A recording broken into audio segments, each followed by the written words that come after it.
What's up, everybody? Good to see everyone. We're back. Another episode 7 of our second season of Just Talking Ball, and it's a good day. But as always, it's even better because I got my boy with me, Eric. What's going on, E? Better days, better days. What's that guy? Whenever you said that, I thought about a gospel song. Since you love using the gospel so much, better days are Hey, coming. weeping may endure for a night, Yeah, but but joy will joy come in the cometh in the morning. morning. In the morning is Saturday, and we'll talk about it. Somebody's gonna feel the wrath, huh? The the residual of There's only two, you always say it. There's only two ways these things really go for good hmm teams. It jumps on your back and it beats you multiple times, or hmm you learn Oh yeah. and um, you know, you do what you're supposed to do. It happened to Texas last year. They learned. Their margin of victory after they lost was double digits, hmm and Texas' schedule sets up that way to be able to do it. But at the end of the day, you gotta go do it. No doubt. And that that is just, we'll get into more of the football stuff, but actually, in our agenda today, we've got some Texas Georgia topics, if you will, the fallout of it was so much, obviously, probably the most watched game that Saturday in college football, the most anticipated game, the most popular game. But we're going to talk about a couple of those things. And the first thing was just really goes into the post game. A lot of things happen in that game. Coach Smart, who you mentioned many times, you really respect. I'm going to play this clip of his post game interview after their victory over the Longhorns, and then I'll get Eric's take on the whole deal. These players get the best out of me, and I'm so proud of these guys because nobody believed, nobody gave us a chance. Your whole network doubted us. Nobody believed us, and then they tried to rob us with calls in this place, and these guys are so resilient. You know what I mean? We talked about intent. What was our intent when we walked on the field? Our intent was not to take pictures, not to do all the superstar stuff. Our intent, our intent was to eat. Our intent was to come eat and be hungry. I'm not interested in all the bells and whistles. What I want is a team that fights their ass off, and they did tonight. This was a team victory, offense, defense, special teams, in a tough place to play. Congratulations on the win. Thank you. Go Dogs. Go Dogs. Go Dogs. Oh, yeah. So obviously some shots fired, obviously some, subliminals, what have you. I don't know. I didn't think there was any bad blood, prior to the game or the matchup. I wasn't on the field pregame.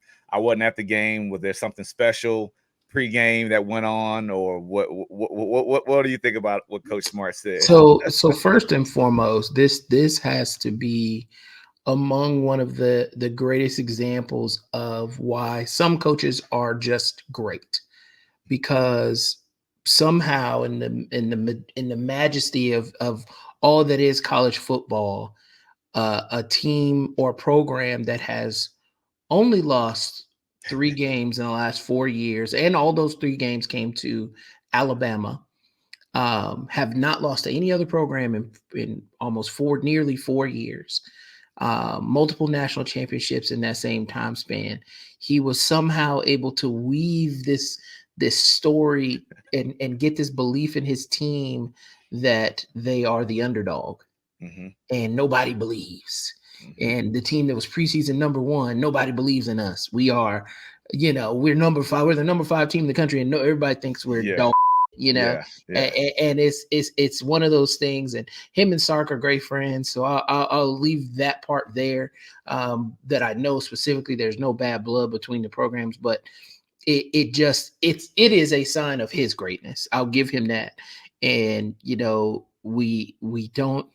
we don't love her, but the only other coach who I've seen be able to take a great team and still convince them they're the underdog is Kim Mulkey. Mm-hmm. She's done that throughout her whole career. Yeah. There was a team, I forget the team, they were undefeated. She had Brittany Griner and won the national championship, undefeated. Nobody believed in us. Excuse me, it's like, it's one of those things that tallest female basketball player in the nation on your team. we talked about pregame that there were so many real scenarios in which Georgia could come away and win the game. One, I didn't have the way that they won on my bingo card. I didn't think that they'd get 3 scores, only mustering 67 yards of total offense. I didn't think that we'd give it to them in the red zone 3 times. But like, what do you think? Like, besides selling that underdog, and he mentioned to ESPN about everybody that does the picks on game day, everybody Right. had Texas. Right. I mean, had Texas pick. I think actually the only one that didn't pick was Kirk Herbstreit because he couldn't make a fish pick because he was doing the game. Yeah, but Absolutely. he did just kind of put it out there that he thought Georgia would come away with the win. But I just wanted to touch base on it before we really got into the X's and O's and the breakdown. It's his greatness that he got his team to lock in. Most importantly, defensively, they hadn't played like that all year. We knew they were capable. Yes. I won't even go so far as to say they played above their standard defensively. They played to their standard defensively, and he hadn't got them to do that all game.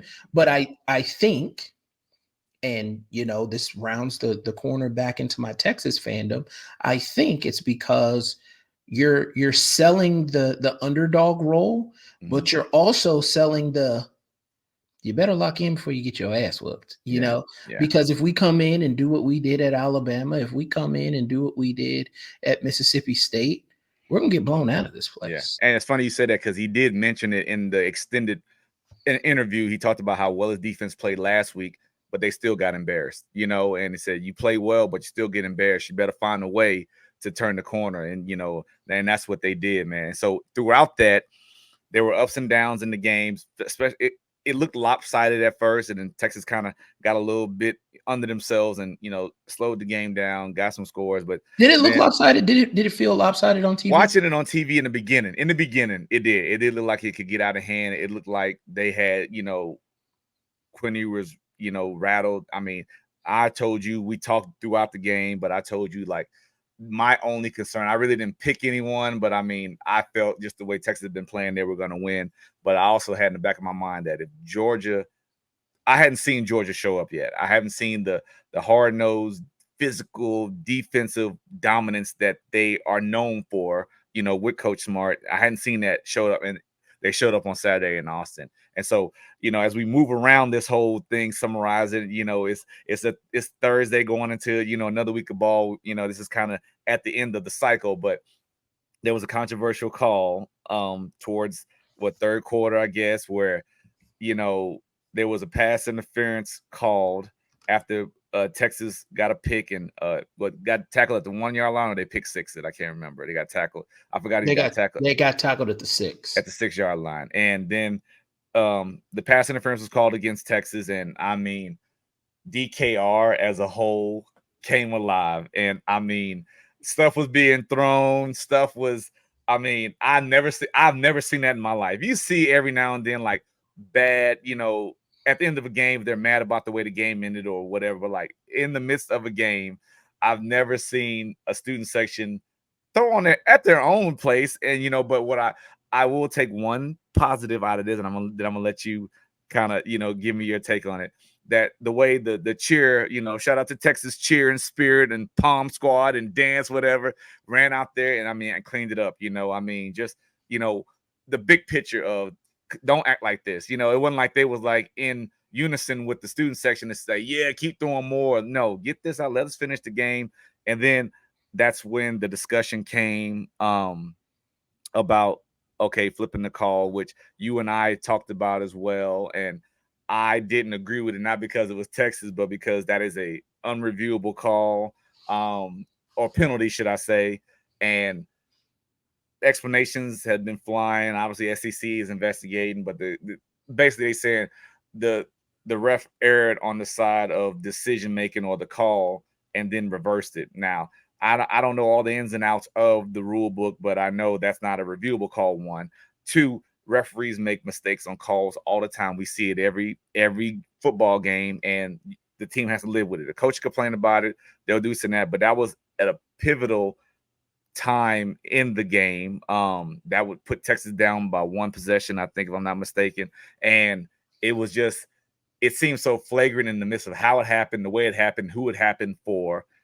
Fans reacted, it got flipped, and it kind of sent a message to the world about Texas, because you always joke about it with me about, we got the best of everything. People are gonna hate us. We got the money. People hate us for that. We win at multiple sports. People hate us, but it's also a tone of just now being crybabies about it. Rich entitled Texas win, and they got a call against them, and now this is how they act when they're faced with adversity as a fan base. Not team or not athletes, but as a fan base, this is how they act. What is your feel on that? So we gotta, it's nuanced in my mind in a couple of ways, because I feel like this is one of those scenarios where multiple things are true at the same time. Mm-hmm. Context that I think is missing in your setup is this is in the backdrop of Texas felt like they missed a defensive pass interference on Georgia 2 possessions earlier that would have probably gone for a touchdown. Right? So, okay, you told us early, we're going to be physical. We're going to let y'all play, and the better team's going to win. Okay, cool.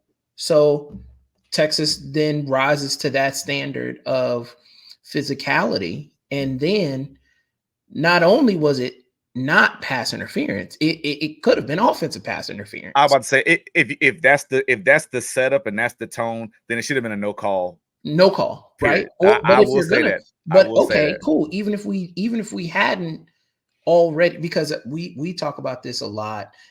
We spend a lot of time together in basketball arenas, and we talk about I tell you, from my days coaching, etc.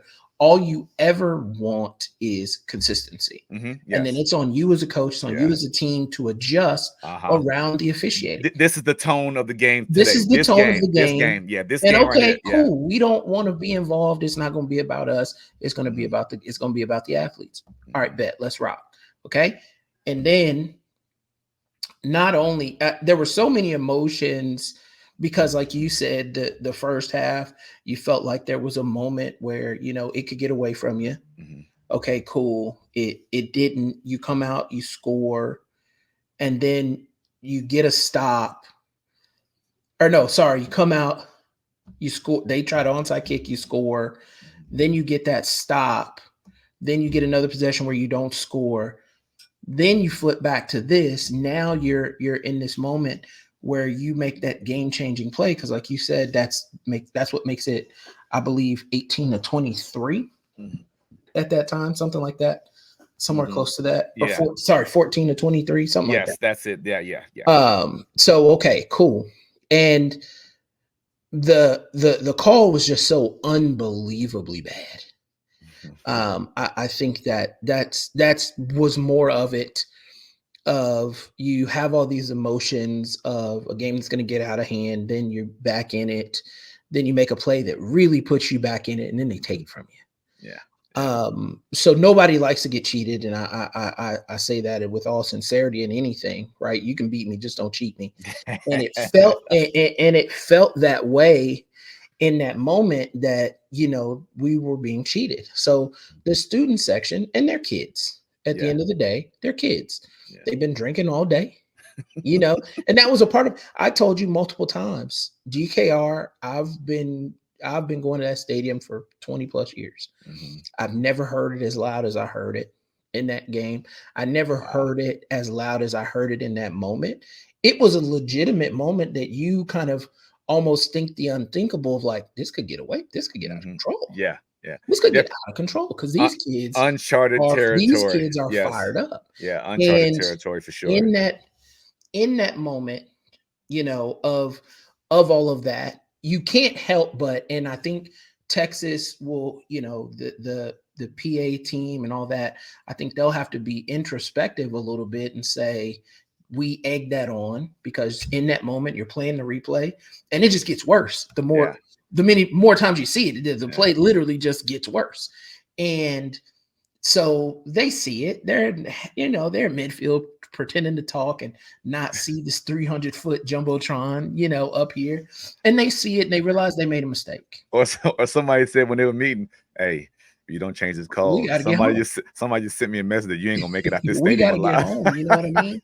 And as I understand it, you also have the replay guy in your ear who you probably ask, did we get that wrong? And they're probably telling you got it wrong. Yeah. And it's this team effort. So I think in the grand scheme of things, you got to remember that the call was wrong. And multiple calls up to that point. Yeah. One could argue had been wrong. Yeah. And you could, but like say, you have to live. Well, no, this is where it goes back to multiple things being true, right? Where it was an egregiously bad call. One could argue a game-changing call, a game-changing bad call, but the Texas response was inappropriate. The Texas response was over the line. And, you know, it happened. And Texas is going, they face the penalty. This isn't uncharted territory, right? Same thing happened in Tennessee in 2022. Exact same scenario. Tennessee fans threw trash on the field, disrupted the game, got fined $250,000, had to ban all the people involved. I think they end up banning like 112 folks for the remainder of the year from Neyland Stadium. And Texas is going to end up doing the same. I'm about to say that was also the rumor going around text messages and golly, the technology. Oh no, it's happened. It's happened and it's happening. And Texas, one thing we talked about it. It'll tie into what I'm mad about here in a second. But one thing Texas has always cared about, and they're akin to the NFL, right? And they protect the brand. The brand is everything. And there's no doubt that this in some ways diminishes the brand, because I don't think any fan base wants to be those fans. And Texas fans don't. There's okay with that. It's completely fine and within bounds to fight for your team to the mat, but you don't want to be trashy, right? Yeah. We leave that to College Station. We leave that to Norman. We leave that to Fayetteville. You don't want to be you don't want to be known as that trashy fan base. But it's also akin to, I would tell the administration, you know, it comes with the territory. Because at 1 year, we're the country club wine drinking fans that don't make no noise, and DKR is not a home field advantage at all. To now, one could argue, if you listen to opposing players, Will Anderson last year said it's the toughest place he played since he'd been in the SEC. He played in Death Valley. He played in South Carolina. So, you know, one could argue now you've created one of the best home field environments in the country. And these kind of things come with it, and they're growing pains, and everybody wants to win. You take the punishment, you take it on the chin, you move on. But this overreaction is wild on all sides. Shout out to the Texas fans, Texas students who will no longer be able to go, who sacrifice themselves to help give the and then, you know, there's no shortage, right? Because you've got not at all. I think they end up turning away. I think on average, they end up turning away like almost 6,000 students for every home game. Do you have a number on how many students were caught or banned from this past week? But it's going to be over 100 probably. Yeah. Not enough to make it a material impact, but it sends the message. And but again, I mean, individually, if I was told I can't go, I'll ban at least for the rest of the year, you know, from Texas, from all athletic events. So this is going to have, these kids can't go to volleyball games. They can't go to basketball games. It's just October. And it's just October, right? So, God, it's going to have a material impact. And again, I think it's just that subtle reminder of, when it comes to the University of Texas administration, they don't play about the brand. And again, I also won't apologize for, I 100% believe the refs are sitting in the middle of the field thinking it's probably the most watched college football game of the year. In that moment, of course, right? This is probably the most watched game of the year. I now know I've gotten it wrong, right? And it's, do I make the hard choice? There's no right answer, right? Because there was no right answer. Yeah, and I think, like I said, and Sark goes ballistic, and that's, you know me, that's always been my thing. He's too cool for school, and I sometimes think I would like to see him fight harder, and he was as But I was like, oh shit, they finna give him another 50. It's gonna be another 15 yards because he was on that man's neck. Well, it worked, but like I say, in context, because like I say, yeah, it was the most watched game of the year so far. But at the same time, you being an official know the rule, and you can't. It's not reviewable. But what happens next with the kids throwing the trash and that kind of delay in it? Yeah, that bought time. And conspiracy theorists could say, "Oh, that's why they flipped it because the kids delayed." Because somebody was also thinking we're about to get hit with another flag. And then another question that has been floating around was, why wasn't Texas penalized for delay a game or whatever because of the fans? I Because don't know the situation, answer. I don't know the yeah, answer but as to the why. situations that has happened, But I yeah, do that should know have been in the same scenario with Tennessee in 2022, they didn't receive a disruption penalty either. Oh And I wow. believe it's also because I believe by the letter of the law, Mhm. it's supposed to be 15 yards for every infraction. So at that point, you're talking Yeah, on yeah, the 1 yard line, right? yeah, Or yeah, half yard line probably. yeah. So It's I don't think they were yeah. prepared to do that. They probably wanted to follow the spirit more than the letter. But I'll give them grace too because they had a tough night. They weren't good. Mhm. They weren't good. Refs across the country weren't good.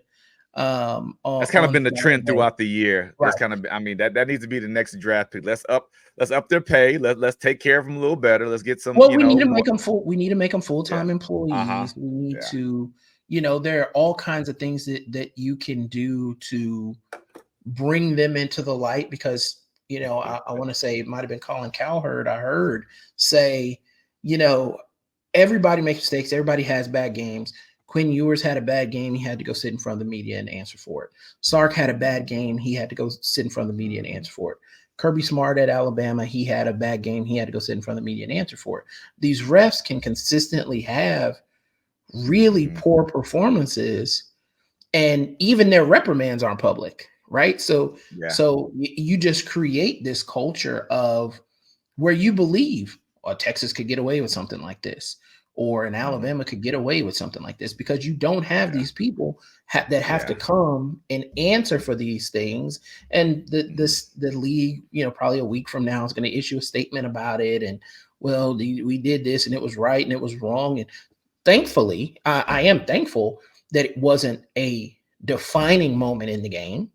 Yeah. Right, where it actually affected the impact. Yeah, because you can't predict how the gameplay is going to go and when those situations present themselves. So but I don't. It was so much, like, on the grand scheme of things. It was just so much, and not to be a fan of anarchy or chaos, but like it was just, golly, Texans and their football, not just University of Texas, but like the way Texans feel about football and their team. And I just came from my nephew's. I just came from my nephew's 7th grade championship game, and the amount of parents that were legitimately going back and forth about it, about this game and this passion and the refs cheating and you call it both ways, call it, it's insanity. It's literal insanity, and I don't know why we're like this.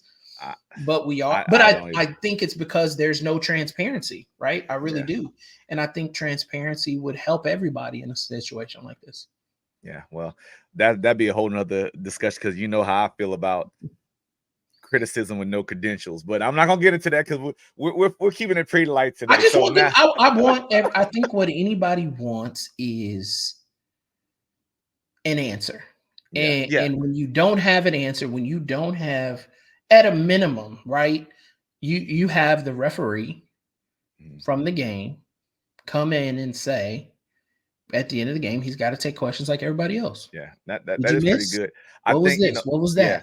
I think sometimes because it has such a bearing on the game, I don't know if it's a safety issue. I don't know if it's a, I want to see his face and we can get to him. We can find his name. Well, you don't want to make them. You don't want to make them a part of the game. Yeah, but you also want to make them a target. If you don't want to make them a part of the game, use AI and bring me robots. And isn't it funny? Isn't it funny how the people in the grand scheme of things that have the most power are the least respected?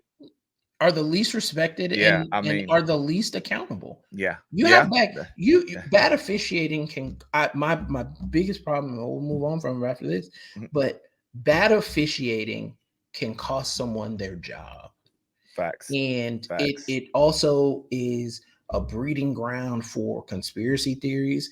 It is a breeding ground for actual cheating. You can't tell me that in all of the time that football has been around that there's never been a Tim Donaghy level Yeah, I scandal, about to say, yeah, which I don't buy it. I don't yeah, buy it. you're right. But you're right. We could talk about it all night. Now we're gonna move on to what you mad about. I'll go first because I know what Eric's mad about. I got a rant. So yeah, Yeah, you go ahead. yeah. I'm not mad this week. Obviously, y'all know us. Kansas won. I would say I'm mad. Why haven't we played like this all year? But you know what? I'm not gonna be like everybody else. So I'm just not mad about nothing. I'm happy and can't change the past. So I'm not mad about that. Eric, what are you mad about?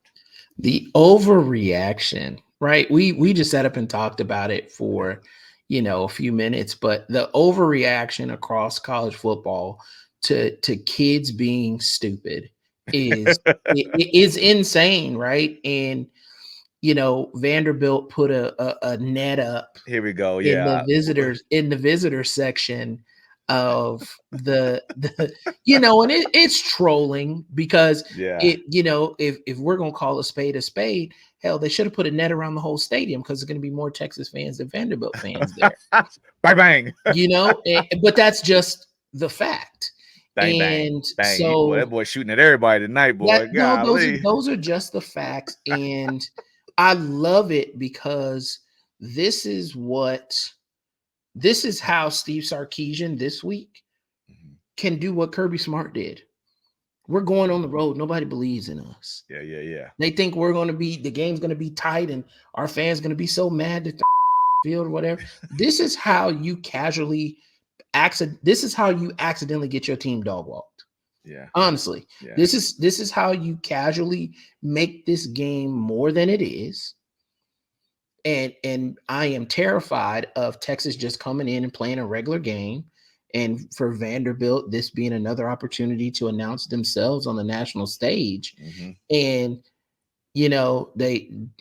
my granny, amongst the millions of things she always used to say was, if you keep knocking on the devil's door, eventually somebody's going to answer. No doubt, 100%. My grandma said the same thing. So you keep poking this bear of who Texas is or who Texas is supposed to be and who Texas's fans are. Eventually you're going to get a response. Yeah. And maybe it's almost like my uncle has this thing. He's like, if you ever know you're about to get in a fight, he said, spit in their face. He said, because they're going to get so upset, they're going to get so mad that'll give you an opening because they'll be blinded with rage. Yeah, right? Yeah. And this almost feels like, they're like, let's just get them as angry and as fired up as we possibly can, so that then, they come in and they're just pressing, right? You're trying to overperform.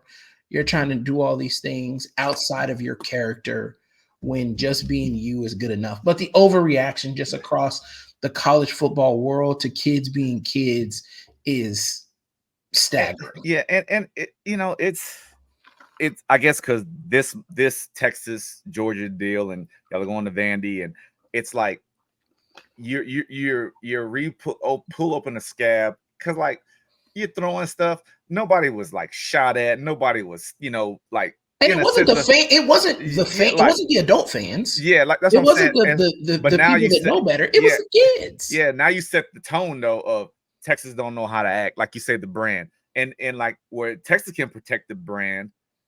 Now you go on the road, you have no say on the atmosphere and questions. Why is it up there? Well, you think back to last week. This is how their fans act, and they don't know how to control their students, or their students don't know how to act, in situations in the SEC, being the first year in the SEC, handling search. I mean, it's so many ways you could spin it, is what I'm saying.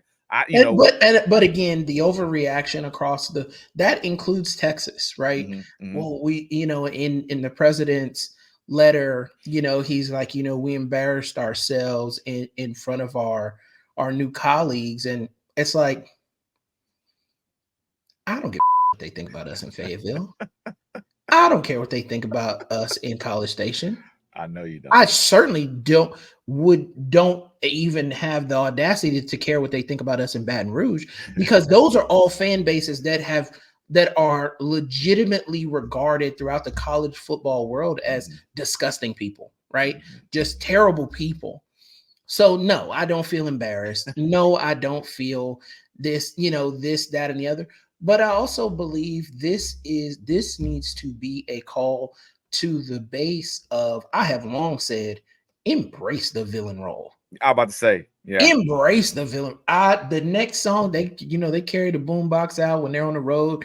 They listening to Boosie. Baby, I'm blasting 50 Cent. I knew it. I knew it was coming. I am fully leaning into that villain role, and I want to be as ugly and as nasty as I can be, and I want to be physical. I want to hit you in the mouth. I want to run the score up. I want to do all of that because that's who you say I am anyway. I'm about to say, yeah, and this is the time, because a lot of eyes are going to be on you to respond, and because Vanderbilt has some buzz. And I also think if Vanderbilt hadn't had those 2 big wins, would that really be a situation with the net? Because not because of the way Texas acted, but because you've got more eyes on you now, because you have had some program wins, and obviously you're going to sell out because it's Texas coming to town. Texas travels. And you're having a good season. I'm not taking nothing away from Vanderbilt, but we're talking about just, no matter what, for the most part, in a Texas situation, 90% of the stadium is going to be full no matter what until close to the end, where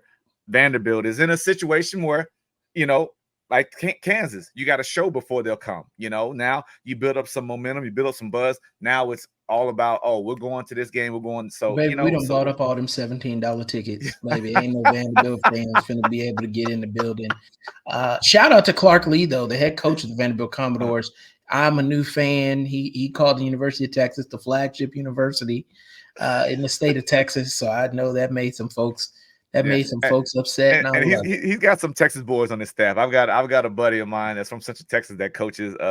He's a special teams tight ends guy. So yeah. So and also I hate. Last thing I'll say on the reaction. It just, you feel the hate from College Station a mile away, and they worry more about us than they do about themselves. At the volleyball game tonight, Texas women played Texas A&M women in volleyball. Nice. I actually don't know the final result, and I'm nervous. They had to go to 5 games, which is a game 7 in most sports. When you think about volleyball real quick, I know the Kansas Jayhawks ladies also played tonight. They beat Iowa State 3-1. But go ahead. Texas and Kansas women played earlier in the year, if you recall, if you want to talk about that score.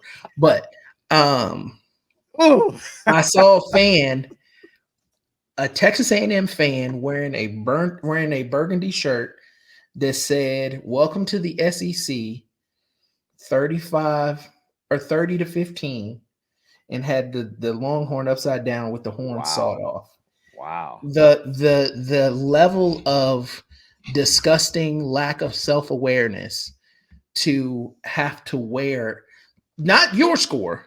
Yeah. Not your score. Yeah.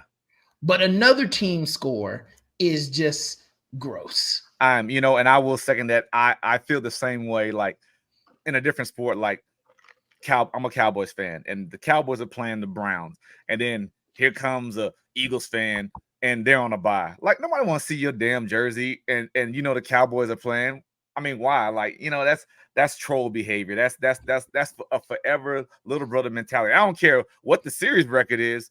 It's just, I agree with that. But you know what it tells me? They know they won't be able to make shirts at the end of the year, so they get them while they can. I don't mind it. I love it. And I'm checking right now. That must have been a tournament game, because I don't see that score on our No, it wasn't a schedule. tournament game. I don't see Texas this year. Kansas women this year. Oh, maybe we played Baylor. Yeah. We're good in volleyball. Anyway, first of all, let's be honest. Y'all It ain't like we haven't played. It ain't like we don't. It's not like we don't have years worth of data. You're right, and it's not like we hadn't beat y'all either. So let's just stay on task. Let's stay on task. You know what? I love it. In a country where we've got a woman candidate for president, two guys that are pro football guys are here fighting over women's volleyball and having pride about. Is it about volleyball or is it about who won? You know, we do this in every, but we to everyone else at home, we do this in every sport.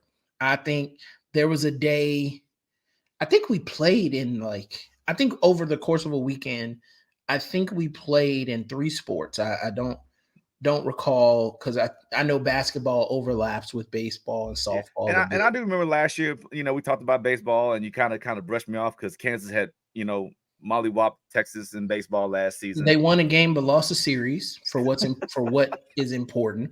Context matters, David. I can't let that escape. And I'm not gonna let you fast talk me because I don't have that in my head right now. It's fine, but it's still. I mean, I'm not gonna put names out there, but you've been around men that'll say, well, oh, that's a girl sport. I'm not gonna argue with you about that. Whatever. Sheesh. Yeah. See, I get so passionate about it, I lose myself. It's all good. I wouldn't care. I wouldn't care if they were playing hopscotch and double dutch. If we play, I want to win. And if it didn't matter, we wouldn't play. No, you're right. If it didn't matter, we wouldn't keep score. Or keep score. Exactly. And you know what's crazy? And I hear it the most from schools only care about sports, and it feels more and more like on the women's side, right? A school only cares about a woman's sport when they're good at it. And, Oklahoma fans will tell you volleyball doesn't matter, right? Because they've never been good in women's volleyball. But they love women's basketball because they got a couple Final Fours. Yeah. They love college softball because they got 5 of the last 7 national championships, right? That's what you call a front running mentality. That's a front running mentality. Does it matter or not? Yeah.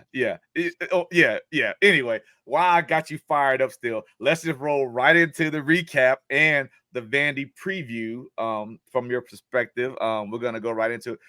It's been a while. I will give you credit. It's been a while that we don't get to play the fight song because you're not coming off a win. But tell me, you were there, you were front and center, and it was a different feel because you were actually texting me every series, and you don't do that. Maybe at halftime you would hit me up and say, what do you think about this? But I mean, you were going in on me in the beginning every series. Well, it may have been my coping mechanism, right? Because I was looking at something I hadn't seen before. Quinn didn't have it in the first half. He wasn't seeing the field. He had, I can't tell you, I'm sure they charted it somewhere, but there were so many plays where they had a guy open, 15 yards down the field, 25 yards down the field. And it's almost like in basketball, a ball, somebody dribbling the ball and they don't have their head up.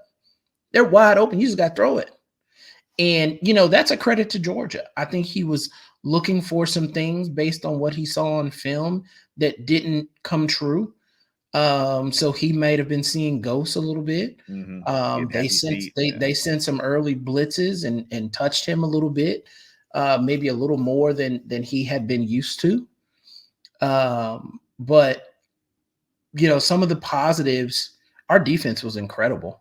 And it's rare that you give up 30 points in a game and come talking about, your defense being elite. But two picks I saw in unbelievable interceptions. Right. Had we not, and I'm a hot take, I'm not going to predict what the score would have been, or whether we won or lost. But if we don't give them the ball in the first half consistently in the red zone or on their plus side of the field, I'm not sure the score is more than 7-0, maybe 10-0 at halftime. Yeah. And then you assume Texas, and this is assuming Texas still plays as bad as they do on offense, right? Yeah. But if you go to halftime and you're only down 7 or 10-0, and Texas plays how they play in that third quarter, you have a chance not only to be up going into the fourth quarter, and then who knows what happens. But all the credit to Georgia. They, again, like I mentioned early in the open, they played to their standard defensively. And I think we did as well. I think we just offense put the defense in some bad spots. But why am I encouraged through all of this? One, how many teams defensively can do what Georgia did to Texas? We don't have another one on the schedule. Yeah. How many teams can, how many teams can stop Texas from running the ball? I think we had 30 yards rushing. Yeah. We don't have another one on the schedule. That stood out to me, the run game. Right. Yeah. We don't have, and that's hard in Sark's offense because his offense is predicated on the fact that they're multiple and the fact that they can play action and turn his back to the defense, and especially when your quarterback's shot. not playing well too. Especially when you got to settle your quarterback down and do some simple things. And for him to have played as bad as he played, 4 turnovers, and you lose by 2 scores. Georgia goes anywhere else and gets 4 turnovers, they probably sleepwalk through the rest of the game. So the fact that we woke up in the third quarter, the fact that the defense was able to keep us in it for long stretches, gives me great confidence rather. Going into next week, you go to Vanderbilt, you take on a tough, gritty Vanderbilt team, confident Vanderbilt team that doesn't, they make a couple of mistakes, and Diego Pavia is, he's my kind of kid. He is a gambler, and he's gonna go for it. He's gonna go for the gusto, man. So they're gonna take some shots. We're banged up in the secondary. Both starting safeties out of the game in Andrew Makuba and Derek Williams. So we're going to rely on some of our young kids and Jelani McDonald and Ward, and have some other kids that haven't had a ton of reps. We got to stop the run though. So up front, we're relatively healthy. So I expect us to show up, but Vanderbilt has a veteran offensive line, so I think, and a veteran quarterback. And the one thing about, I don't care a whole lot about their talent level, in kind of what throws they can or cannot make, in as much as can I confuse you? Can I throw you some things you haven't seen before? But when you got 2 6-year players on your offensive line, a fifth year player, you got a 5th-year quarterback, right? I can't, I can't bank on that PK and the defensive staff, for as great as they are, will be able to confuse anybody. Yeah. My hope is that we can play to our standard and we can maul them. And if we can jump on them and bear hug them and put some points up early, we'll have to break our own tendencies and score some points early on in the game in a way that we haven't recently. And that's going back a couple of years now. Late in the season, this has been, kind of one of the things that happens. Our offense kind of starts to tail off a little bit, and then it picks back up at the end of the year, but our defense consistently gets better. So hoping the defense and the run game can travel. One stat I'm looking for is rushing yards. If we get to probably $150, it'll be hard for Vanderbilt to win, because it's going to be a low possession game. I want to look at the third down number. Can we keep them in 3rd and longs? And then the turnover battle, right? We can't make it easy. Now, I think, again, Georgia has some Sunday guys that played like Sunday guys. Mm-hmm. So I just hope that Texas doesn't see ghosts, and you respect everybody, and you don't underestimate anybody, but I don't want to run the risk of overestimating Vanderbilt. Yeah. And we go away from what we do thinking that, they're going to be able to execute some things or do some things that they can't. Yeah. or even just let the lure of them beating Alabama affect you as well. Because when you talked about it earlier, to me also, let's just line up mano a mano. My roster is better than your roster, and we're That's gonna what I say. I dominate think it's you. a wake up call. Yeah. I I honestly mean, thought we talked about it early yeah, when it happened on the show. After when it happened, I said I love this yeah, because immediately you're going to turn this tape on for these kids, and Vanderbilt's going to have instant credibility. yeah. And I know they put in a good week's worth of work this week. I know they're focused. I know they're locked in. So if we just go and the lovely thing until we get to Atlanta for an SEC championship game, I like that. doing us is good enough. Doing us is good enough. Yeah, So there's only one of you. There's only one of you. yeah. Well, I know, it'll be fun to watch. Speaking of long time coming, tell me about them Jayhawks. Well, man. I mean, you know, I don't even remember what this fight song sound like, man. Come on. let's give it a listen. Then. Let's give it a listen. We rock talking Jayhawk here. Now, at the same time, let's talk about it. Kansas homecoming game against University of Houston, conference game at Arrowhead Stadium. Kansas won 42-14, and it was a situation where the state we were in, you got to respect everybody because nobody respects you. You and I talked, and we talked about how just crazy the Big 12 is and who beats who loses to who, but then turns around as a whole different team. And, we took a bad loss to TCU, in my opinion. And then Houston comes in, who hadn't won a game all year, beats TCU. And then we play Houston for homecoming, and we smash, Houston. And, they had a quarterback situation, but it was a question, but he started the game. He played. They ended up playing, I think, 3 quarterbacks. Once the game was out of hand, they put a third one in. But I like what we saw. You can easily say, why haven't we played like that all year? Houston's probably having some issues. I think Coach Fritz is a great coach. He's done it for a long time in the state of Texas alone. I mean, I know he was at Tulane at the time, but just, great coach. But I mean, we came out and we put up numbers. And, one injury that's of concern is Deuce Highshaw, the one-headed, two-headed monster in the backfield. He carried the ball one time and then he went down gimp. He had an existing injury. I think it's an ankle or a sore knee where, you practice well, nobody's hitting you in practice, and you find out, game speed is always different than practice speed. I don't care if you run as fast as you can. It's just that adrenaline hits another level, man. And, you hope and you wait to see if your body can hold up. And I think it was really more of a precaution rather than him making it worse. I think, players first, and he was taking care of the players. And, he really, we really didn't need him. I don't want to say need him, but we were able to handle it. We have other running backs. Morrison got some run. And another injury that was, kind of circled was Kobe Bryant.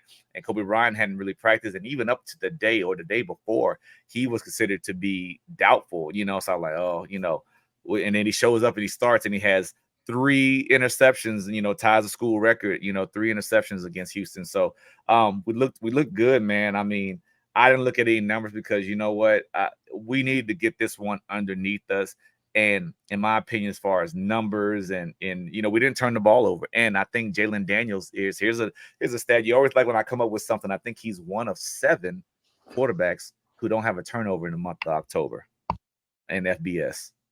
So I didn't make it. There's nothing to jinx it. I'm not gonna say, he doesn't have a turnover and he's still playing. Nah, we need to pull forward, do what we got to do, and take care of the ball. And I thought we did a hell of a job doing that. We looked well. Old Jared Casey, man, old Mr. Reliable. I always bring him up because you know how he's a Texas killer. He had a great game. I think he had 2 targets for 2 touchdowns, and so he had a great day. The Grim Reaper, Skinner, these guys, man, they showed up, and I mean, they were letting it fly. And they were having fun. I thought for a while, man, just Kansas looked like a team after expectations weren't kind of be met, that they just wasn't having fun playing. It was always so much negativity. It was, we did this, and right there, that was one of the best catches I've seen this year so far from Q Skinner. I mean, 6'5". I mean, he went up, and they compare him to, being a basketball player. But I mean, just guys out there making plays, having fun, being back home after a while, even though that's not their home stadium. But just, And I think that's their third or fourth homecoming game in a row. And, you and I talked about it. We just don't schedule anyone. I mean, I think we played Oklahoma last year for homecoming and won. So I know you enjoyed that as well. But none of that, I mean, and at one time in the feel of the game, you play who you play, the schedule's the schedule. There was never a doubt that, we were going to lose this game once it got to like 21, 28-0. Houston has some players, man, they came back, they scored, made it 28-7. We kind of lagged a little bit, but got stops, did what we had to do, and came out with a big victory, let's say 42-14, man. And everybody contributed. O-line protected Jalen well. Jalen was out there running. He made one play, man, where he was scrambling to his left. I think it's on here. Scrambling to his left and got his body turned around and looked like he almost threw the ball. His feet had to be on the ground, but he threw the ball to number 7, my small guy. This is the play right here. And I hate that Trevor, he threw it and he makes the catch and you can't see it, but they replay it. Trevor Wilson gets his feet down and, that's one of the fastest guys on the team. He makes that throw. I don't think his feet was on the ground when he planted the throw. That was one of the best plays, athletic plays as a quarterback that I've seen. And then, Mr. Reliable right there, Jared Casey, takes it in. So, I mean, it was a situation where we needed this. It came at the right time. You could say it was Houston. Houston only has 1 or 2 wins, but it is what it is. Won it, enjoyed it, moving on. Sunflower Showdown this week, 6 o'clock, 7 o'clock Eastern, I think, in Little Manhattan, otherwise known as Kansas State, Bill Snyder Memorial Stadium. Some people call it Aggieville. I call it I'm not going to cuss, but that's all they have in Manhattan, Little Manhattan. Obviously, K-State's rolling. They're coming off of actually, this is the 122nd Sunflower Showdown. Let me intro it real quick. Where Kansas leads the overall series 65-51 in football, and I don't know what the score is in basketball, but I'm sure it's a whole lot worse. Last year though, despite the good team he had, K-State, got the best of us, 31-27 in Lawrence last year. Quarterback comparison, Avery Johnson, he's a kid that people have been high on. He had a lot of end of the year hype. I think he struggled this year. He's been inconsistent in his play. He hadn't played up to the expectation. I think Coach Chris Kleiman is a hell of a coach. Actually, he was one of my coaches when I played at the University of Kansas as a young up and coming coach. And I mean, just, he's a great guy, man, and has had major success. So if I got to say anything bad about Kansas State, I'll say it, but I have nothing bad to say about Coach Kleiman, man. I love that dude to death. I mean, met him when I was 17 and, never seen a bad day or a bad moment with him. But back to previewing the game, so optimism about it is, yes, I know Kansas State is number 16 in the nation. They're 6-1, 3-1 in the Big 12. We only got 1 Big 12 win. We're 2-5 overall, nowhere near being ranked. I look at certain numbers. I'm just being real. Look at certain numbers, and it's the same thing. And it's kind of the fear or the worry, like when you talked about the Red River Showdown. Like, yes, y'all handled them this year, but last year, you just never know. Years before, like, it doesn't always work out where the team that's supposed to win wins in a rival game, especially a game like this. And we've suffered from shooting our own selves in the foot. And I'm not making excuses. We are 2-5, and that's what we are. We're a 2-5 football team. But if in Illinois, it's turned out to be much better than what people thought. Played them close. Shouldn't have lost that game. Not gonna go into it. Other teams, that are just, they beat West Virginia, who beat us, so that doesn't really matter. But I just think that none of that matters. We're both averaging. I'll put it like this: K-State averages 33 points a game. Kansas averages 30 points a game. Okay. We both had non-conference FCS teams on our schedule in the beginning. We only played 1, but nevertheless, I look at some of the numbers and I'm encouraged by the fact that, okay, we are number, let me see, I had it right here. In rushing offense, Kansas is number 3 in the Big 12. Okay. K-State's number 2. So Wash 2. I mean, if you want numbers, it's 213 to 222. So that's a wash. Passing offense, Kansas State is number 11 in the Big 12. We're number 13. That's 194. These numbers make me feel so much better because when I get down on Texas, I'm like, Lord, it could be worse. I know 194 to 205. Say, man, we're done talking about Texas. They didn't need no damn shot from you right there. That's why nobody like y'all ass, man. See, you still make it about y'all. Anyway, total offense though. Total offense in the conference. Kansas ranked seventh. K-State ranked sixth. 428 to 408. So I look at those numbers. None of that still matters. But I say that to say that there's relevance and it's still somewhat close what the numbers tell you what could happen, what they're capable of. Not just saying that we're a winless team and we hadn't gotten over 300 yards total offense. And I'm sitting here telling you, we still got a chance. No, very capable team. Kansas State is a good football team, but I also think my Jayhawks are too. They are tied nationwide in turnover margin. They're both 51st in the nation. That's something that has ailed us, that has been so evident in the demise of our season so far. That's a very fixable thing that would say, well, it wasn't that bad. How, So it's probably the difference in this game. Yeah. Whoever wins the turnover margin probably wins the game. No doubt. And this is another one that'll make you stand out and raise your eyebrow. Time of possession. We're ranked 49th in the nation. They're ranked 81st. So play keep away, take care of the ball. You never know. So, that's my take on it. You know the numbers. We've got guys. If you want numbers, I think Avery Johnson has 1,600 yards passing. Jalen has 1,400. DJ Giddings has 843 yards. I think Devin is right there, like 680 something, 700. So I mean, all the numbers are comparable. So I think none of that matters. Like I say, it's the Sunflower Showdown, and I'll be excited, man. And games on ESPN, a night game. So obviously, I picked my Jayhawks to win because why wouldn't I? Welcome I don't back, care. man. I don't care. It'd be hard to find them games on the Ocho. So we're playing on ESPN too, punk. That's what I said. Welcome back, man. It's all good. It's all good. They know I love my boys. I'm gonna ride or die. But so I'm excited about that, man. We I tell you what, man. As excited as I am about this, I mean, I'm excited, man. And this is part of the pageantry. This is part of the excitement. This is sets up. This is what creates new rivals. This is what makes it fun. Yeah, you do anything to drum up his excitement for the game, because historically Texas versus Vanderbilt would be a snoozer that exactly. Nobody. Do you know off the top of your head point spread? I know Kansas is a 10-point 18 underdog. and a half. Okay. And Kansas is a 10-point underdog. Which is too high, by the way, because I don't think Vanderbilt has lost by double digits all season. So I do expect double digits. I'm not gonna lie and say I don't, but I'm about to say you're a liar. I don't expect it to be 18. Probably closer to between 10 and 14. Okay, well, that moves us on. So we've talked about our games, preview the next ones. Now let's go to some chalk talk right now. We're gonna talk about an air raid classic Mike Leach air raid scheme. Check it out. All right, today we're gonna get into a classic air raid route, 95 Y cross, 95 cross, however the terminology is.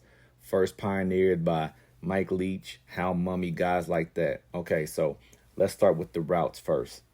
Right here from the top, we're going to run a go route. Sorry. Most outside release, went outside, getting vertical right now.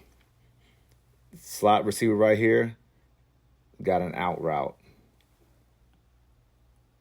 5, 6, 7, 5th or 6th, 7th step, speed out. Okay. Here is the crossing route. Okay. This is the route that the tag is. Okay. And then the coaching, this route probably gets the most coaching. And the rule for this route is under the Sam, over the Mike. Okay. So we're going to recognize this guy right here as the Sam and this guy right here as the Mike. Okay. So right here, he's going to release under him, get vertical, and get across at about 18 to 22 yards before he flattens this thing out, okay? Backside here, he's got what we call a post dig, okay? So he can release vertical, sell the post, and then come back and run his, did I say, he could run a dig or he could run a curl. either way, depending on what you like in that game. And right here, running back is going to run a swing route, okay? So how the quarterback reads this is like reading the book from left to right. What he's going to do first, he's going to peek the vertical to see if the matchup is there. Then he's going to read from the speed out to the cross to the curl and then the swing.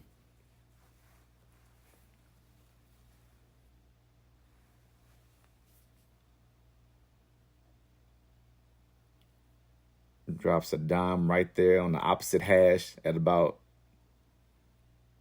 18 to 20 yards.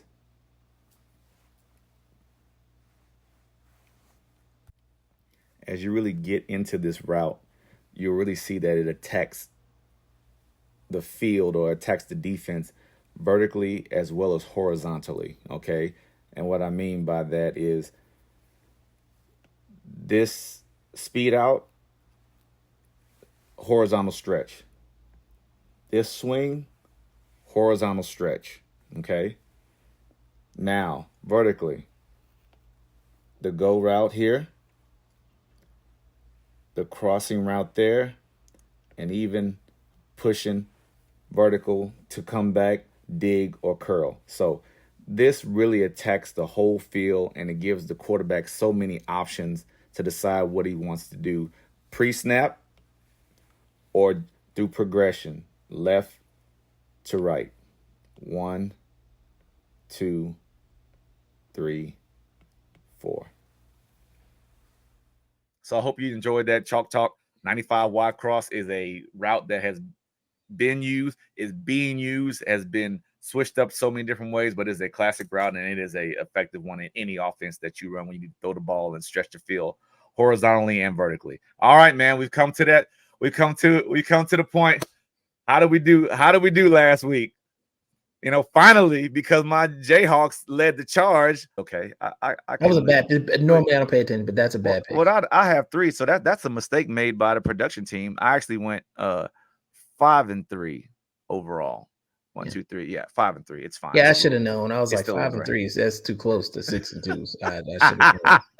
But you know, I mean, you know, known something fishy was about. I don't try to cheat. It was an oversight. We'll talk to the production team later on about it. But you know, I appreciate their efforts. But yeah, so yeah, well, I don't know. I think the Big 12 was funny, man. And I'll have. It's exciting. It's exciting to watch. It's not. You know, some of the games aren't all that high level, but they're fun, and I'll take that. Yeah. Well, what about you in the SEC? I know what game stood out the most as not necessarily a surprise, but Tennessee winning wasn't a surprise to me. Yeah. It was, I think, how well Tennessee played defensively was a surprise, and because the quarterback didn't play exceptionally well. Did he get hurt? He didn't. He went out, but he came back. I think that the winner of that Tennessee-Georgia game is going to have the inside track to Atlanta, honestly. So I'm excited. Well, yeah. Well, you know, we both had good weeks, and like I say, it's hard to get them all right, and you just never know, man. College football is. I don't like when you do that. I had a good week. You didn't have a bad week, but when you say we both had good weeks, I don't like that. Well, I mean, 5-3 is not the same as 6-2, but okay. Did I pick more? Did I have more games? Oh, you had more games. It doesn't matter. It doesn't matter. We'll see how this week goes. And if you wanna put me on blast like that, we'll see how this week goes. And here's obviously I'm riding with Kansas. BYU is rolling and they are scary. Now I did have a chance to watch Tech. I do believe I think Tech will win, even if they are playing in Fort Worth. I look for Baylor to upset Oklahoma State. Is it really upset? It is not. Is it in name recognition only? I look for Baylor to get that. I look for Arizona to beat West Virginia. I don't care. I do not believe in West Virginia. I like Arizona's quarterback, even if you don't. Utah still, like I say, Utah to an extent. I just saw Houston. They've got some issues. I like Utah over Houston. I'm not going against Coach Prime no more. Colorado, Cincinnati, quietly. they're hanging around They in are. the outer edge of that conversation. They probably got to win Saturday and then win next week, and they're probably ranked again. Yeah. But I mean, I, just a turnaround. 4-8 last year, 5-2 already right now. yes, and yes, but Yeah. I think the 4-8 was an underperformance. So how well? Just like I'll use Texas as an example. Last year you win 11 games, which was a stark turnaround from the year before. But I think in year 2, Texas underperformed. Right. So that year 3 jump was maybe exaggerated a bit. And kind of we're probably in that same territory, Colorado, where that jump might be exaggerated a little bit because they underperformed last year. But hey, you're winning. I'm gonna keep my eye on that UCF game. I'm a big Gus Malzahn guy. So they're fast. Yeah, They're fast. I know. They're fast, But they man. can't. Central Florida can't get out their own way. They can't get out their own way Also right now. true, but it's So one of those things. I always say when you got a team that is tough to play when they play their best, because Houston plays their best and they're not tough to beat, right? They're still just a bad team. Yeah. UCF has weapons that if they play their best, they're in the conversation. Yeah. Potential is just unproven result though. Yeah. But I moving mean, on to football that matters. Before I'm gonna tell you my highlighted games because this LSU A&M game, man, it's built up to be some classics. I've been watching football all my life. My uncle played at LSU. I remember watching those LSU A&M games, and they were always high level. They were always competitive. Fast forward to me getting a little older in high school, guys like Bucky Richardson, Corey Pullick, Leland McElroy, and then guys, at LSU, man, that the guy Tommy Hotson's, the Sammy Davis, the Harvey Williams. These are guys that even before you was even born, like I was just watching, and they've always been big time games. And you move forward to when they had Jacob Hester, because they've before they became conference foes, they were always like non-conference. It was always like a yearly deal they had set up. So I'm so excited about the game. And not to mention 2-3 years ago when they had the longest game in college football history. How many overtimes? 7 to 8 overtimes in the LSU. They got that's the game that got the rule changed. Yeah. And so unfortunately. And then, I think Illinois is playing well. I thought they looked impressive versus Michigan. Oregon is Oregon. I would like to see how they look as they continue to get better. I think Illinois is kind of the Vanderbilt of the Big Ten right now as far as expectation and I guess if you say if Michigan you were getting there and I was going to buy into it at first. It was just, but I'm saying, but you were rounding into it. But yeah, because if Michigan is better than what they were, do they beat them? But I mean, I don't know. I think Illinois and even Indiana, but that's not the team I picked. I'll wait to see. But that's games I'm highlighting. So I'll let you go on to football that matters. I think touche. Obviously, I'm rocking with Texas. I think it's a big bounce back week. I think they spent the week largely getting poked in the eye, and I expect them to fight back. Oklahoma can't score. Didn't get to drive the Lamborghinis to practice this week. Was that the punishment? Hey, I lock them out. Fair. That's a good shot. I like that one. You almost threw me off my game with that one. That was a good one. Oklahoma can't score, man. I got Ole Miss probably in a rout. The Grove is a great place. I like the Alabama pick. Brady Cook is probably not going to be able to go. So Missouri, even with their starting quarterback, was going to have a hell of a time. And without him, I just think they probably face some real problems. They got some playmakers on the outside that could, with Brady Cook in the game, could have potentially taken the top off the Alabama defense and put them into some choice situations back there. But without a starting quarterback, it's going to be hard. It's going to be hard to get those Luther Burden. This week I'm saying it. Don't nothing matter but the tide. Ain't nothing. It's going to be hard. It's going to be hard to get past them. So obviously Arkansas over Mississippi State. It'll be closer than people may think because Mississippi State can score. But I think Arkansas does a great job of keeping everything out in front of them. So I like them to do just enough to win. Normally, it's begrudging that I choose A&M to win, but how I'm looking at the conference standings, A&M winning actually helps Texas. So I'm going to pick A&M to win, but in true A&M fashion, they'll probably lose the one game that it would have helped Texas for them to win, because Texas does not play LSU. Texas does not play Tennessee. So if those two teams do not play each other. So if those two teams win out, they also don't have a loss in the SEC. So if those two teams win out, they so would basically be in what Atlanta. Eric is saying, y'all, that he's using A&M as a tool to further Texas greatness. Absolutely. Absolutely. So he doesn't think they're a good football team. He's just saying because if I'm not mistaken, LSU. No, you want to be amongst the elite. You want to be in the big dog. You want. Oh no, I understand. You want to have the 12th man. Okay, you got LSU coming in at night, ranked in the top 10. And I don't think are they the only SEC team? Of your loudest and proudest, and let's get after it. Are they the only SEC team without a conference loss right now? A&M, LSU, Tennessee. Wow. So it's still a lot to be decided then. Yeah. Well, Texas plays A&M, so they can take care of that loss themselves. But it's the LSU Tennessee, since those two teams do not play each other. Those are the only two. So honestly, either one of them losing is fine. Yeah. I prefer it to be LSU because LSU has a little bit of an easier schedule down the stretch. But luckily it's Brian Kelly, and he's good for losing a game he ain't supposed to. We gonna pound the table again. We didn't finish. I like Kentucky over Auburn. My highlighted games, man, Notre Dame versus Navy. I want to see his Navy for real. I know. Service academies are having a year, boy. They're having a year. I think it is good, and it is fun. It is of all the things that are right in college athletics when the service academies are good.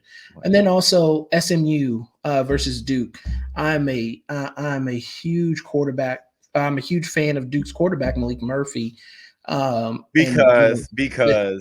Because he not only because he played at Texas, because there are many kids that come to Texas, don't get any burn, and go somewhere else. Look at Arizona State's roster, right? It's Austin West. So, but that kid, man, he's much kind of like Casey Thompson was, and I hate that Casey Thompson ended up at Oklahoma because that kind of tarnishes how fans remember you. But Malik Murphy, I think, will always be a favorite in Austin because he did what we always talk about in college athletics. How many kids are going to stick around and compete? I agree. Right? And, I'm a fan of that. I agree. Quinn Ewers will stay in another year. He chose to stay and compete. Arch Manning committed. He chose to stay and compete. He came in, won some games for Texas last year at crucial points in the game, and, was able to then go and step in and find his own greatness. And I love that for him, and I wish him nothing but the best. So this is Duke's opportunity to play a ranked team at home. Malik Murphy again on the national stage, and hopefully he can break out and be what we thought he had an opportunity to be in Austin. That's what's up. Well, I like that. That's a great way to wrap up the predictions, and we're looking forward to another exciting week. We still haven't decided what we're going to do watching the game, because since the Horns on the road and I'm, it's too far away from Kansas right now, I don't know. We might pick a neutral place to watch it, or watch it somewhere and get together. But, man, great show. It was a lot of good stuff, man. As always, I appreciate your time, and, giving us your insight, being there in Austin. He's the mayor of Austin, y'all. If y'all don't know who Eric is, you need to find out. He's the mayor of Austin. But no, I appreciate you, man. So we're going to wrap this thing. We appreciate y'all tuning in, subscribing. We've been getting a lot of good feedback, especially on my side, just people actually looking forward. So, man, we enjoy it, man. And just whatever we can do to make it better, please let us know. But as always, rock chalk. Praise the Lord, and it's still hook 'em horns, baby. See y'all later.